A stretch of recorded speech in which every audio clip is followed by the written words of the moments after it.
शहर के मुज़ाफ़त में एक पुराना और वीरान पागल खाना था, जिसके बारे में मशहूर है कि वहाँ मरने वाले मरीज़ों की रूहें भटकती हैं।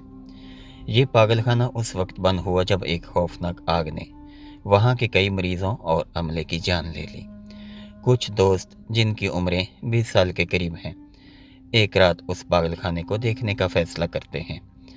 वो एक टूटी हुई खिड़की के अंदर से दाखिल होते हैं और पुरानी और खस्ता हाल दीवारों को खोजना शुरू कर देते हैं। जैसे जैसे वो अंदर जाते हैं, उन्हें अजीबोगरीब आवाज़ें सुनाई देती हैं और कमरे के कोने में किसी चीज़ की हरकत महसूस होती है। शुरू में वो समझते हैं कि ये महज इनके दिमाग का वहम है, लेकिन जल्द ही उन्हें अंदाज़ा होता है कि वो वहाँ अकेले नहीं हैं। ग्रुप में एक लड़की, जिसका नाम सारा है, दिल में खौफ की एक अजीब सी लहर महसूस करने लगती है। उसे ऐसा लगता है जैसे कोई उसे देख रहा हो। उसका रवैया बदलने लगता है और बाकी दोस्त भी ये बात महसूस करते हैं। जब वो पागलखाने से बाहर निकलने की कोशिश करते हैं तो उन्हें पता चलता है कि दरवाजे और खिड़कियां बंद हो चुकी हैं।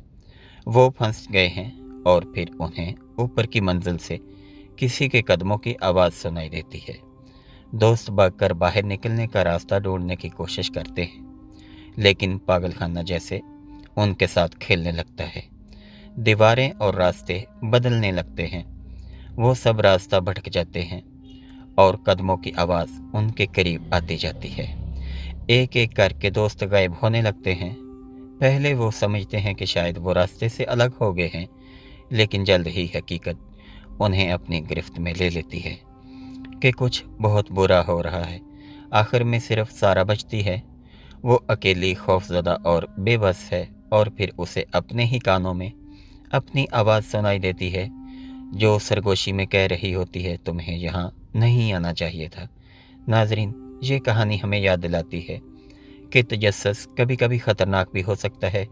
ऐसी जगहों पर जाना जहाँ माजी की दर्दनाक कहानियाँ दफन हों, न सिर्फ हमारी जिस्मानी बल्कि रूहानी सलामती के लिए भी नुकसानदेह हो सकता है। यह हमें इस बात की भी तंबीह करती है कि कुछ राज और कहानियाँ छुपे रहने के लिए होते हैं, और इन्हें खोजने की कोशिश में इन चीज़ों को बेदार कर सकते हैं जो इंसान की समझ से बाहर है। कभी कभार खौफ या हद का एहतराम करना ही अक्लमंदी होती है, क्योंकि हर दरवाजे के पीछे झांकने की ज़रूरत नहीं होती। अगर आपको ये कहानी अच्छी लगे तो इसे लाइक और शेयर ज़रूर कीजिए। चैनल पे नए हैं तो इसे सब्सक्राइब कीजिए। अल्लाह हाफिज़।